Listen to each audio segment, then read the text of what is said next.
a constitutional amendment which would forbid government promotion of homosexuality. Well, tonight, Michael Hanna wraps up his series, Private Lives, Public Issues, with a look at how the proposed amendment could change the way state government operates. Let's start with your entrance. Mr. Whiteside, I want to talk to you. I have stood all that I'm going to stand.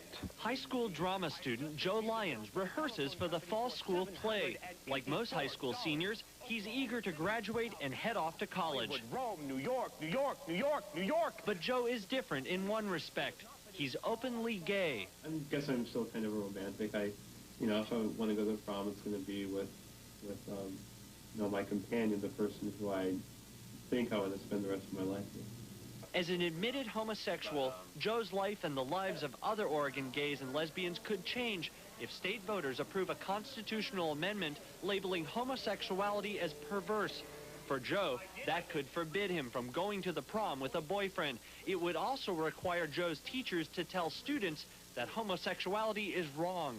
The amendment forbids state promotion of homosexuality, raising questions about state policies. Very privileged to have a representative from Children's Service Division. Let's please welcome Glenda Page.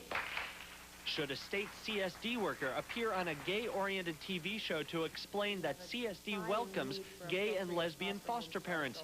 What about state-sanctioned adoptions by gay and lesbian parents, adoptions which are legal in Oregon? What about a gay teen support group meeting at a public library? Should Portland's police chief appear in uniform to endorse gay rights?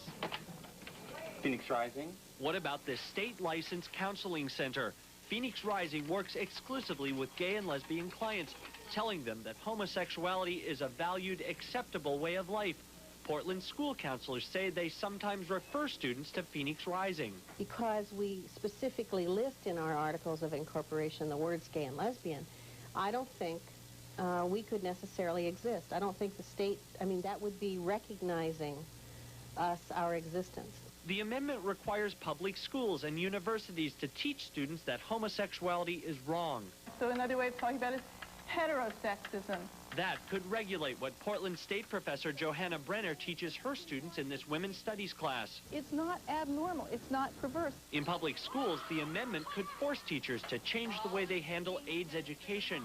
You get a virus called HIV. For instance, Portland schools may be barred from allowing gay men with AIDS to talk to children. What about books and high school libraries? This Portland school offers titles like When Someone You Know Is Gay and Understanding Sexual Identity, a book for gay teens. I think that those books are there, and if the teenagers that are students have a need to read them, want to read them, that they should be available. It's an unnatural, unhealthy activity to get involved in, and it's something we should discourage our children from participating. Finally, the amendment forbids the state from granting minority status to homosexuals. That could limit the kind of language used by local governments to fight discrimination. For example, Portland Future Focus, a planning guide adopted by the Portland City Council, which calls for a media campaign to encourage cultural diversity, a campaign which would celebrate the contributions of all people regardless of sexual orientation. The thing that we resist, is the taking of this behavior and in any way, shape, or form, putting it into the protective status, because that's promotion. We are saying this is wrong behavior. Wrong behavior or a legitimate minority group deserving protection from discrimination? That's a question which Oregon voters will likely consider when they vote next fall. In Portland, Michael Hanna, Channel 2 News. The OCA is now awaiting a ruling from the state Supreme Court on the final wording of its constitutional amendment. Once that ruling is made, the OCA hopes to collect enough signatures to qualify the ballot measure for next November's election. Stay with us. Jim Little's up next with the weekend forecast. And